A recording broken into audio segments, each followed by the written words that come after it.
नमस्कार साथियों, स्वागत है एक बार फिर से आपका नवनीत डीजे रिपेयरिंग चैनल में। इससे पहले आपने वीडियो देखी होगी हमारी, जो कि हमने क्लास ए, क्लास बी और क्लास ए बी के बारे में दी आपको। और आज हम उसका आगे का वर्जन पे वीडियो लेके आए हैं, क्लास एच। तो हम लोग इसके अंदर जानेंगे कि क्लास एच जो एम्पलीफायर है उसकी क्यों आवश्यकता पड़ी, तो जिसके बारे में क्लास एच एम्पलीफायर की फिर बनाना पड़ा।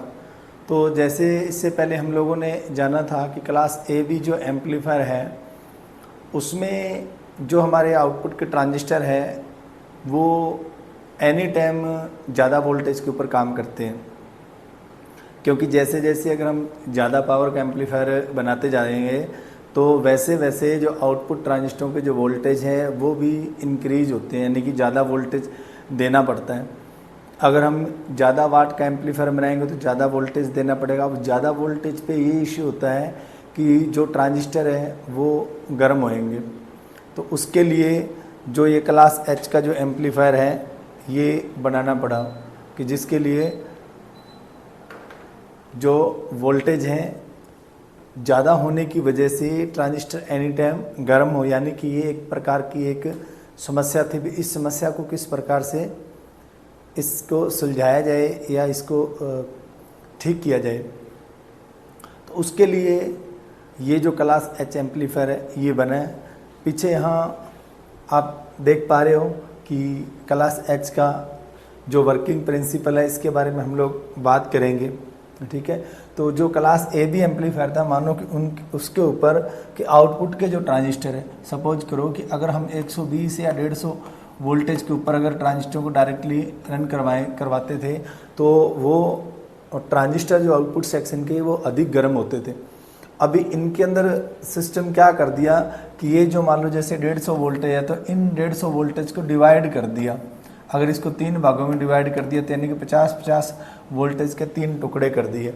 अब तीनों टुकड़ों में जो वोल्टेज है उसको इस प्रकार से एडजस्टमेंट कर दिया कि एक बार जो हमारा आउटपुट सेक्शन है वो लो रेल पे काम करेगा, उसके बाद में जैसे जैसे सिग्नल का लेवल बढ़ेगा उसी के अनुसार आउटपुट सेक्शन के ऊपर जो सप्लाई का जो वोल्टेज है वो भी ऑडियो सिग्नल के लेवल के अनुसार चेंज होता रहेगा।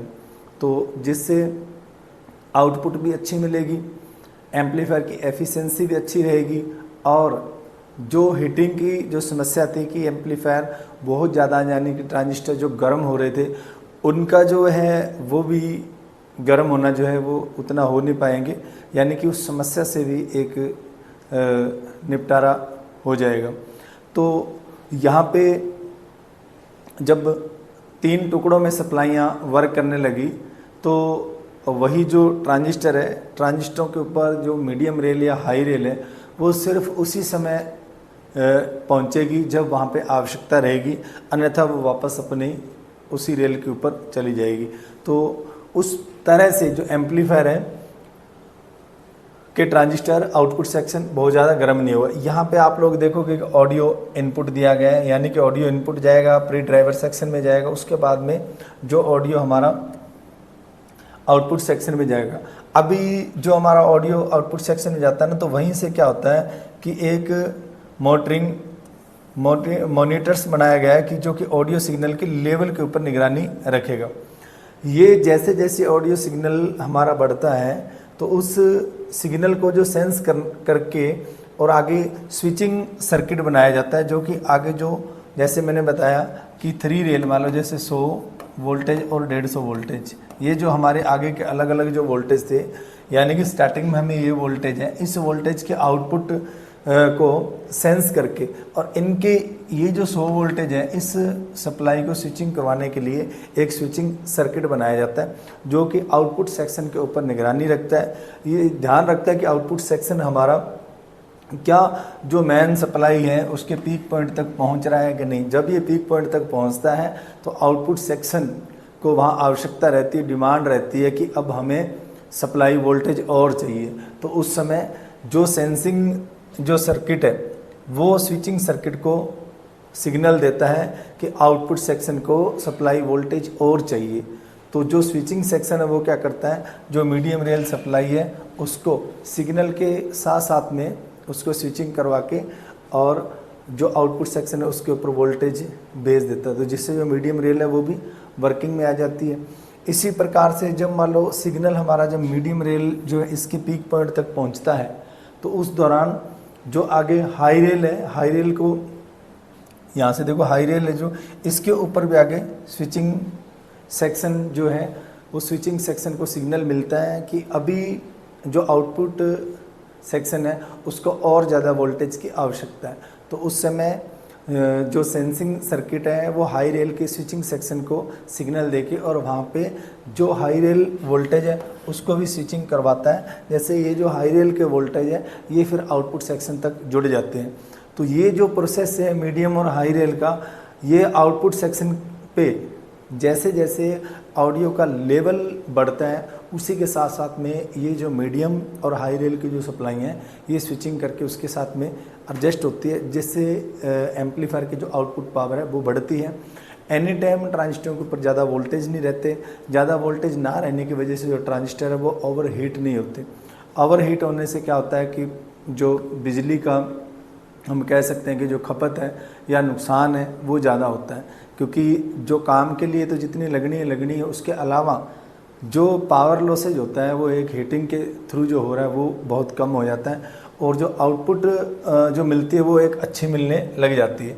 तो यहाँ पे एक आउटपुट सेक्शन दिया गया है, ठीक है, जहाँ से हम ट्रांजिस्टर लगे और यहाँ पे स्पीकर तक ये सीन है जो पहुँचता है। यहाँ लो रेल भी इधर दिखाई गई, इधर हाई रेल भी दिखाई गई है, ठीक है। तो जब ये हाई रेल और ये किस प्रकार से स्विचिंग करेगी, जैसे जैसे सिग्नल का जो लेवल बढ़ेगा उसी के अकॉर्डिंग ये जो रेल है वो आगे आउटपुट सेक्शन के साथ में जुड़ के और उसकी पावर को और ज़्यादा बढ़ा देती है।